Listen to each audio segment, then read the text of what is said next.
attempting to try and forget the incident, recognizing that the incident can be economized in your adult life, and going back to the experience, revisiting the experience.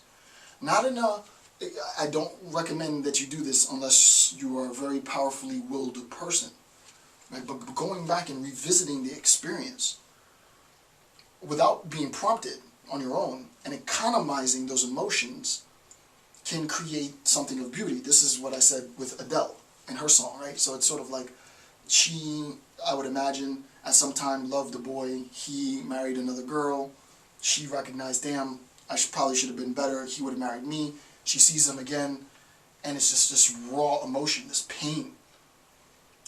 Sort of self-induced pain too, this self-induced pain, and instead of, you know, falling into a depressive state, she incorporates that raw emotion and transforms it into something of beauty, right? If you're skilled enough, you can get past forgiveness. You can get past punishment. No, I, as the victim, am going to remember it for what it is. I'm going to remember the act for exactly what it is. It is this. It was that. It did this to me. It did that to me. And revisit and economize those emotions, those feelings, and incorporate something that transforms the world. Right? Incorporate it to transform, right? Pull from those experiences of whatever it might be, right?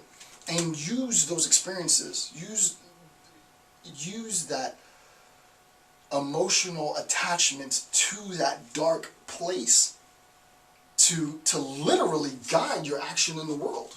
Not for the worse, but for the better, right? So the idea is a categorical denial. A categorical denial on Nietzschean grounds, right? It's not about forgiving and forgetting. It's about acknowledging and remembering. I'll say it again, right? It's not about forgiving and forgetting. It's about acknowledging and remembering. It's not only just about acknowledging and remembering, but as we've seen from the last discussion on Nietzsche, it's about then economizing those emotions, right? It's about incorporating the remembrance into your own being to inform social narrative, social discourse. I would not be here doing what I'm doing without getting into detail in my personal life unless I was pulling from some really dark place. If it was all happy-go-lucky, I'd be, you know, off on a yacht somewhere, you know, doing frivolous crap. Not knocking people who do that. But there's that black box that I infinitely draw from, right? So, you know, I'm practicing what I preach here without divulging my personal information. The idea is that you can, I do, every day, draw from really dark, black, disgusting places to help guide what I think is social transformation, right? And you can do it too, right?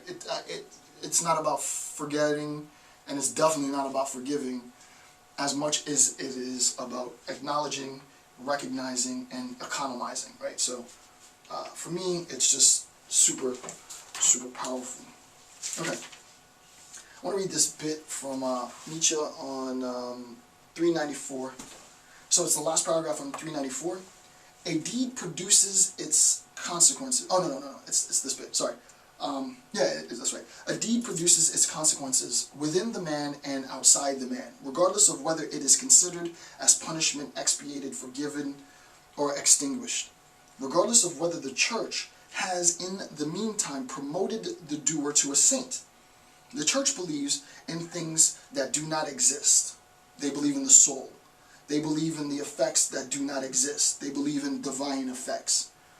They believe in states that do not exist. They believe in sin and redemption, in the salvation of the soul, which does not exist. It says everywhere on the surface, at signs, gestures, words, to which it gives an arbitrary meaning. It possesses a thoroughly thought-out method of psychological counterfeiting. Nietzsche says the whole system is rife with deception. The whole system is rife with counterfeiting. Now, again, do you have to go that extreme? Can you incorporate a bit for those? Because I mean, well, I don't know that any believers watch my videos because every time I have a call for, Christian response, I never get a response at all. And I have a regular call and I get a ton of responses. So I don't know that I want to do any justice for those believers, but just to put my 2 cents out there, can you still incorporate an understanding of Nietzsche while holding on to your religious belief? I would say yes, right? I think that the recognition that it's not just about forgiveness and punishment, but it's about acknowledgement and recognition, in no sense undermines an individual's, divine belief in Jesus or Muhammad or what have you. That there needs to be an acknowledgement, right? This is a logical assessment, right? And now, granted, I'm not a theologian. I don't know this to be the case. You'd have to talk to your own personal, leaders of the church. But for me, I don't see any logical problem with saying that, listen, forgiveness and punishment is one thing, but a recognition of the act by the perpetrator and by myself, and an attempt to revisit the act and transform it from its dark place to something that's socially commendable, socially good. I don't see how that's a bad thing. So Nietzsche challenges the notion that illness makes man more virtuous. He says, quote, "Nothing would be more costly than virtue as manifest being. For one would have, in the end, turned the earth into a hospital." I think that's a great line, right? Nothing would be more costly than virtue, for one would have, in the end, turned the earth into a hospital. The ultimate wisdom would be everyone as everyone else's nurse. And we've talked about Nietzsche's discourse on egoism, so I'm not going to get into that too much. All right, 397. Second, this is a great passage. Second paragraph. Morality is a menagerie. Right? Morality is a menagerie. Its presupposition is that iron bars can be more profitable than freedom. Right? The do-gooder ascribing to the moral value, completely clueless to the fact that the system itself is built on deception. That deception being improvement is possible, and that the attainment of absolute moral action is attainable. It's a lie. Even for the prisoner, its other presupposition is that there exist animal trainers who are not afraid of terrible means, who know how to handle red-hot irons. This fruitful species, which takes up the fight against the wild animal, is called the priest. Right? The priest's role is to keep the sinner in check. In most cases, the taming of the beast is achieved through harming the beast. The moral man, too, is not a better man, but only a weaker one, the do-gooder, right? You're playing by the rules, but you don't recognize that the system is itself only saying that there are rules to play by in order to maintain control and power, rather than recognizing that the real freedom is the pure free will expression of the subjective interpretations of a moral agent, to be technical. Okay, I'm going to skip 399 and 400 because I want you to read it yourself. It's very important. I was going to read it, but I was like, you know what, I'm going to skip that bit and have you read it, because I want you to think of why those sections might incorporate into the discussion that we've had so far. I feel sometimes that I just put way too much out, which is fine, but I do want you on your own to look at 399 its entirety and 400 its entirety and try and make sense of why those two sections are important. And the last bit is, to my knowledge, this is the first time that Nietzsche introduces the word Dionysus. And this is going to be very, very important in Book 3. This is the last bit of Book 2. The word Dionysus is introduced for the first time in the text at note 401, to my knowledge. I've read this book like 4 times now. And I keep telling myself to remember the first time it's introduced, but I think this is the first time that it's introduced as note 401. How was this really possible? Question. Why did life succumb? Why did life succumb to the moral establishment?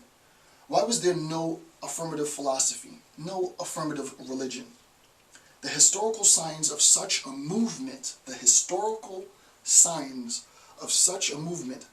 pagan religion, the historical signs of such a movement, an antithetical movement, the pagan religion, Dionysus versus the crucified. Dionysus, the pagan, the occult, if you will, versus the established Christian dogma. The Renaissance, art. Art versus dogma.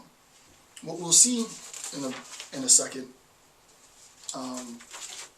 and I want to read these two last passages in 401 and 404.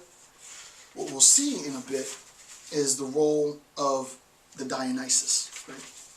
In 401, it's I don't know how to describe where the paragraph is. He says, we have two wills to power in conflict in this special case.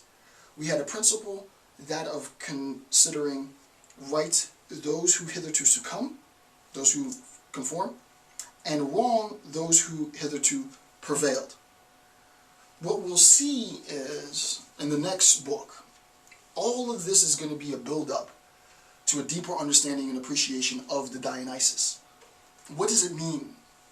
Right? What does this idea of the new pagan religion mean?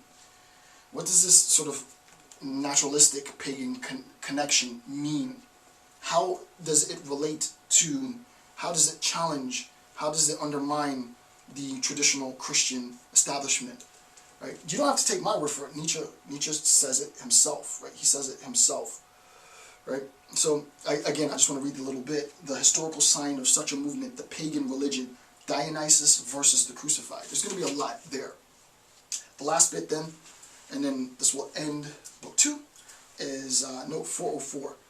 Morality is an illusion of the species designed to motivate the individual to sacrifice himself to the future, apparently allowing him an infinite value, an infinite becoming, so that by means of self-consciousness he should tyrannize over and keep down other sides of his nature, succumb, subdue, and find it hard to be content with himself, the impossibility to attain both absolute value and happiness. Profoundness, gratitude for that which morality has achieved hitherto, but now it is only a burden which may become a fatality. Morality itself, in the form of honesty, compels us to deny morality. Morality itself, in the form of honesty, compels us to deny morality. With that, I just want to say that prep yourself for the Dionysus. It's heavy. It's really where this is going. This is where all this labor is going. It's going to be very radical, and I don't know what's going to happen in cyberspace when you start talking about the Dionysus in Nietzschean terms, because it gets deep. But I want to thank you for taking the time, spending all these hours listening to me talk about Nietzsche. I'm Dr. Jason J. Campbell. Have a good day.